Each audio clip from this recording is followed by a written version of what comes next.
Welcome aboard. It's Captain G with Conflict of Arms, Vietnam, 1965. This is the July of 1969 full turn recap. So between the last video and this one, I've gone through the purchase phase, which I left laid out for you to see as far as what each side purchased. Lots of supplies purchased, particularly by the communists and the South Vietnamese. Heavy investment in equipment by the US because they knew their income was about to go down yet again. And then for turn order, it ended up being some wacky rolls with the South Vietnamese first, followed by the NVA, the US, and the ARVN forces. Lots of attempts by South Vietnamese sappers. They swarmed in from everywhere that they could reach. They did manage to get 3 damage on the factory, which completely stopped South Vietnamese production in Saigon. I'd never had that happen. As a result of that attack of the 4 infantry and the 4 supplies, they purchased just enough supplies, infantry, and APCs to max out their production. But then they lost 3, so they had to return or defer these 3 infantry and get their money back. So they weren't able to produce anything in Saigon, just the APC and Cao Mau, and then some infantry and supplies in Hue and Van Trang. So that was a successful attack that I'm sure they would have wanted to cause any more damage in the raids, but that was still sufficient. And the defending specialists did get 1 or 2 of the Vietnamese sappers. There was some back and forth here, with eventually South Vietnamese going last, swarming in their air helicopter assets, infantry coming over, and their Ranger coming up. They were able to regain control of this tile, wiping out the VC forces there. I haven't had anyone, other than running out of supplies, I haven't had anyone retreat from combat from a defender standpoint yet. The Vietnamese stabilized their line on their turn. They did reinforce where they could. They built, as you saw in the production, 1 more rat tunnel system in this province now to help them out.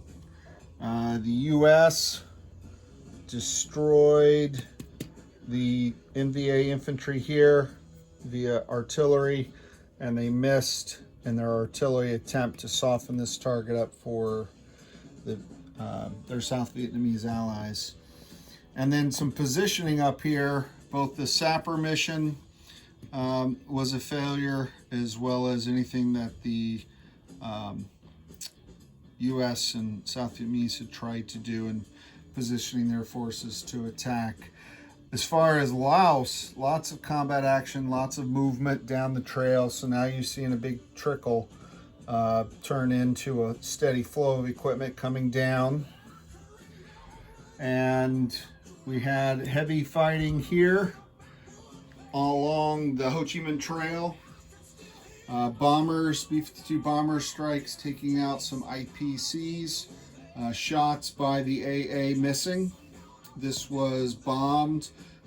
This tile here was bombed when it was NVA, caused damage, and then on the final combat turn, the Laotian royalists and their South Vietnamese Ranger advisors captured the zone in a couple rounds of combat, wiping out the NVA and VC force here, and further breaking the supply chain in a very, very hot summer of July 1969.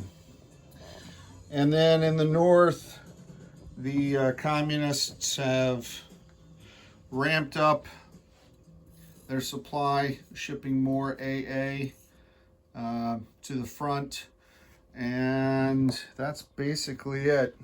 Positioning to get these trucks with supplies out of Hanoi down here and into Laos where it can be used for this fight, wiping these guys out, and then shipping the stuff down to Cambodia.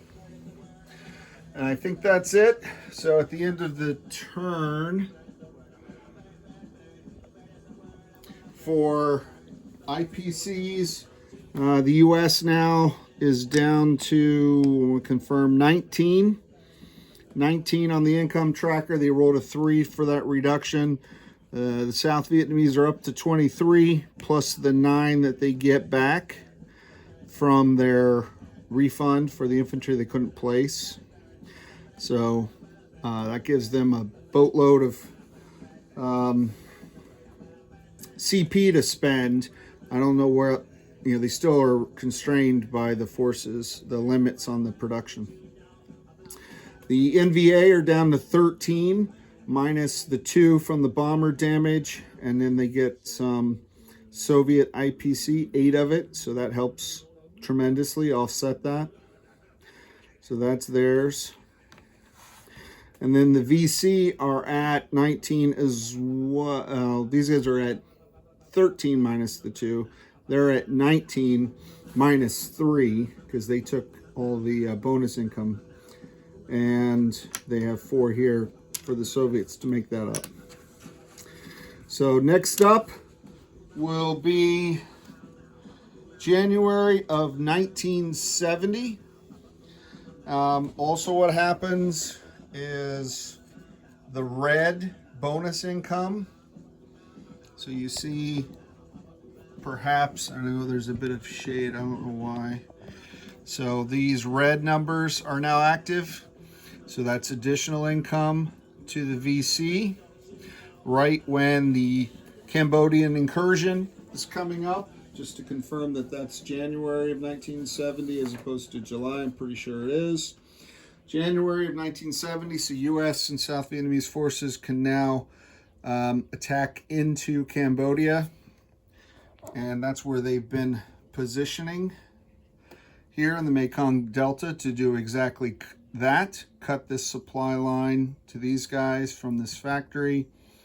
We'll also be activating the Phnom Penh and the, you decide how to pronounce that, and then let me know in the chat.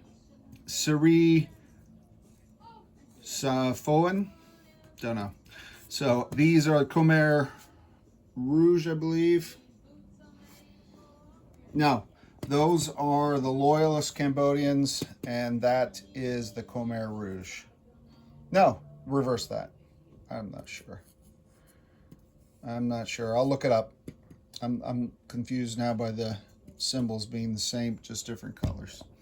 But that comes into play on the next turn, which will be January of 1970. This is Captain G, over and out.